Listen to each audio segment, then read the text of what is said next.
Natutuwa tayo mga kabig ha, natutuwa tayo doon sa aksyon ni Vico Soto, ang mayor ng lungsod ng Pasig, patungkol po sa corruption sa barangay level ha.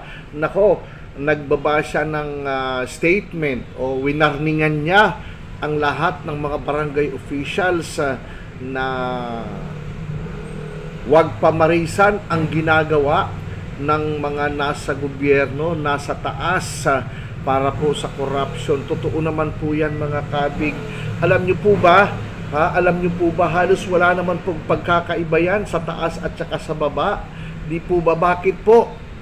Una, dapat hindi ho din natin sirain itong ating or sisihin itong ating mga barangay officials. Bakit kanyo? Ang mga barangay officials, para ho ma-release ang kanilang budget, ang kanilang pondo,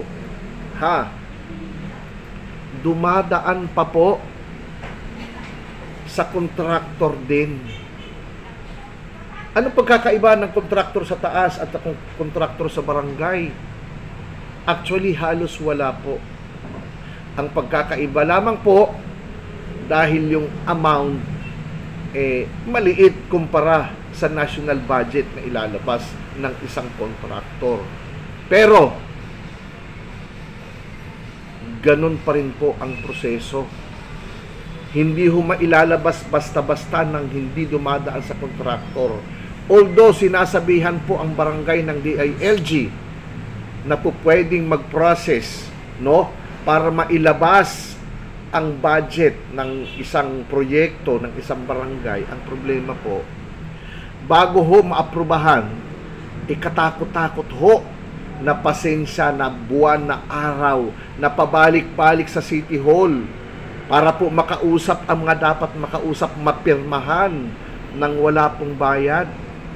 Dadaan nga sa butas ng karayom.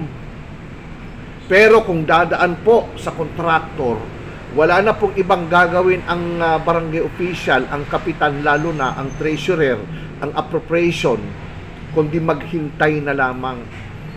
Once kinalabit ni kapitan, ni treasurer ang kontraktor, ma'am, mayroon ho kaming ilalabas na project.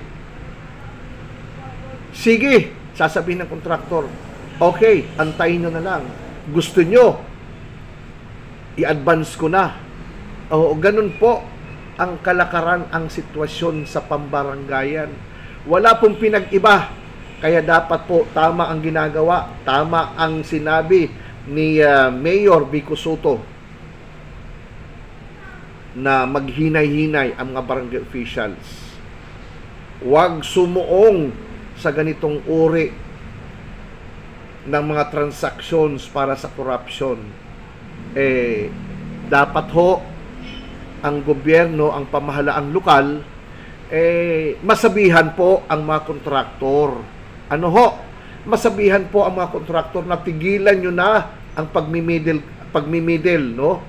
Ang pagmimidil ng mga budget. Huwag nyo na pong payagan, huwag nyo na pong hayaan na dumaan sa kontraktor ang pagre-release ng budget. Huwag nyo na hong pahirapan ang mga barangay officials sa proseso kung papaano po mailalabas ang pondo. Yun lamang po ang nakikita nating solusyon. Huwag nyo pong payagan na mayroon hong pumagitna na kontraktor. Huwag nyo pong payagan na sila ang magproseso. Luwagan po ninyo ang mga requirements sa pagproseso ng mga dokumento nang sa ganon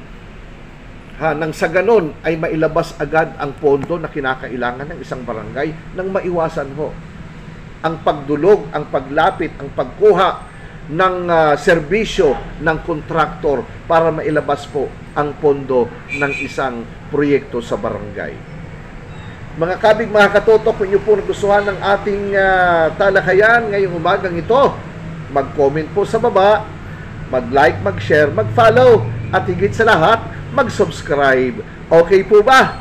Maraming salamat po sa inyo lahat, mga kabig, mga katoto. Maupay nga aga haaton nga tanan.